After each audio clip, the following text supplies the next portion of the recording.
نحمده ونصلي على رسوله الكريم أما بعد فأعوذ بالله من الشيطان الرجيم بسم الله الرحمن الرحيم وإنك لعلى خلق عظيم آمنت بالله صدق الله مولانا العظيم وصدق رسوله النبي الأمين المتين الكريم ونحن على ذلك لمن الشاهدين والشاكرين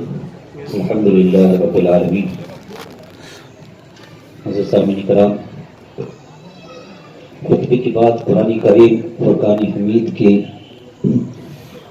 29ویں پارے کی سورہ نون کی جو آیت کریمہ تلاوت کرنے کا شرف حاصل کیا ہے،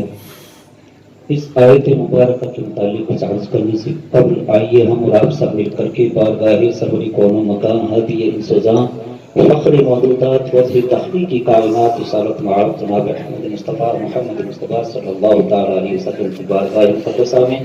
نہایت خلوص و عقیدت و محبت کے ساتھ میں درود پاک کا نذرانہ پیش فرمائے اور پڑھے اللہم صلی علی سیدنا و شفیعنا و حبیبنا نبینا مولانا محمد صلاۃ دائمۃ مقبولۃ تؤتی بها عنا حق العظیم صلاۃ و سلام علیک یا رسول اللہ. تیرے خلق کو حق نے عظیم کہا، تیری خلق کو حق نے جمیل کیا، کوئی تجھ سا ہوا ہے نہ ہو کر شہا، تیرے خالق کے حسن و عطا کی قسم. بن تیغ کے جہان میں اسلام پھیلا کس طرح، بن تیغ کے جہان میں اسلام پھیلا کس طرح، یہ تو رسول پاک کی اخلاق کا ہی وار ہے. اللہ تبارک و تعالیٰ اپنی مقدس متبرک کلام پاک میں میرے آقا صلی اللہ تعالیٰ علیہ وسلم کی اخلاق حسنہ کے متعلق ارشاد فرما رہا ہے وَإِنَّكَ لَعَلَىٰ خُلُقٍ عَظِيمٍ. اے محبوب، آپ کی خون بہت ہی بلند و بالا ہے، آپ کے اخلاق بہت ہی بلند و بالا ہے. یعنی میرے آقا صلی اللہ تعالیٰ علیہ وسلم کے اخلاق حسنہ کے متعلق اگر آپ دیکھیں گے تو جس راستے پہ آپ دیکھنا چاہیں گے تو میرے آقا صلی اللہ تعالیٰ علیہ وسلم کے اخلاق وسیع اور وسیع تر آپ کو نظر آئیں گے. جس میدان میں بھی آپ دیکھیں گے وہاں پر میرے آقا صلی اللہ علیہ وسلم کے اخلاق چمکتے دمکتے ہوئے نظر آئیں گے. چاہے طائف کا میدان ہو، وہاں پر بھی آپ جب تشریف لے جاتے ہیں تبلیغ اسلام کے لیے تو وہاں کے لوگوں نے آپ پر پتھر برسانا شروع کر دیے،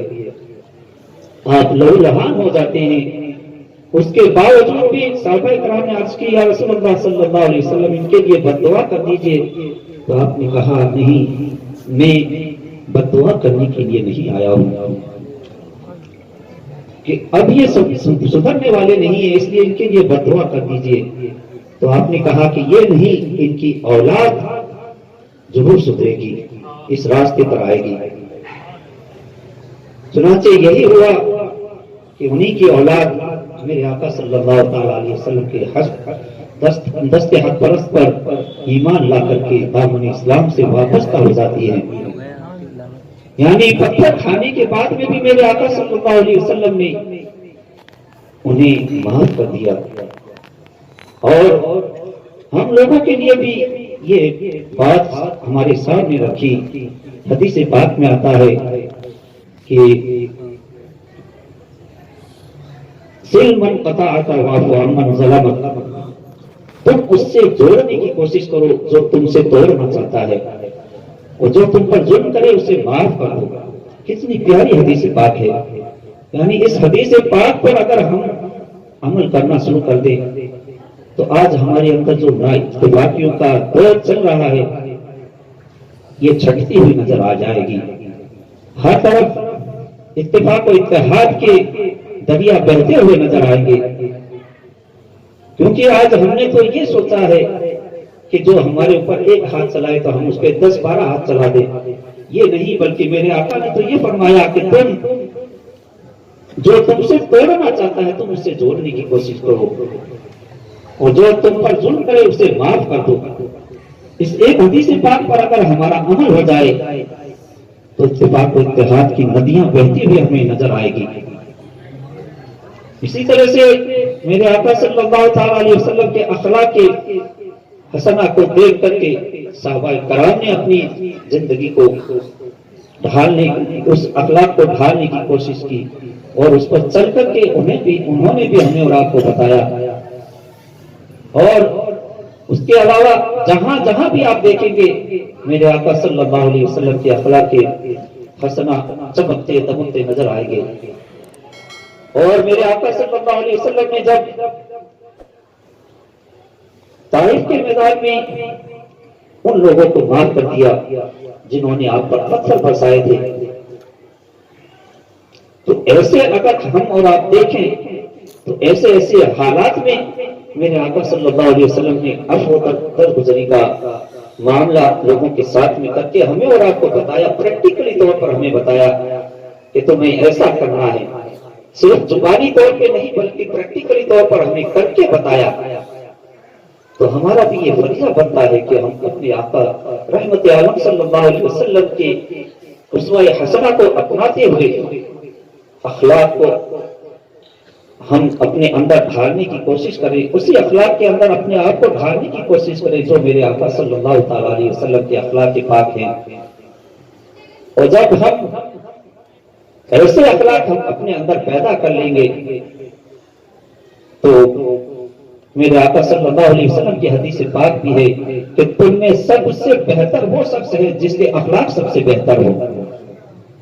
جب ہمارے اخلاق سب سے بہتر ہو جائیں گے تو ہم خود بخود بہتر ہوتے ہوئے نظر آئیں گے۔ اس لیے ہمیں اور آپ کو چاہیے کہ ہم کوئی بھی ہمارے ساتھ میں کوئی ظلم کرے یا زبردستی کرے تو اس کے ساتھ میں ہمیں زبردستی نہیں کرنی ہے، ظلم اس کے ساتھ واپس نہیں کرنا ہے، ٹٹ فور ٹیٹ کا معاملہ ہمیں اور آپ کو نہیں کرنا ہے، بلکہ اسے عفو درگزر کرتے ہوئے اسے اپنے قدموں میں جھکانے کی کوشش کرو۔ یعنی ہم اگر کوئی ظلم کرنے والے کو ہم معاف کر دیں گے تو وہ خود موم ہو جائے گا کہ میں نے اس کے ساتھ میں اتنا ظلم کیا مگر اس نے میرے ساتھ اتنا اچھا برتاؤ کیا، اتنا اچھا سلوک کیا ہے، یہ دیکھ کر کے وہ خود بخود آپ کے قدموں میں جھکتا ہوا نظر آئے گا۔ یہ اخلاق مصطفیٰ ہی ہے جو کہ انسان کو جھکا دیتا ہے،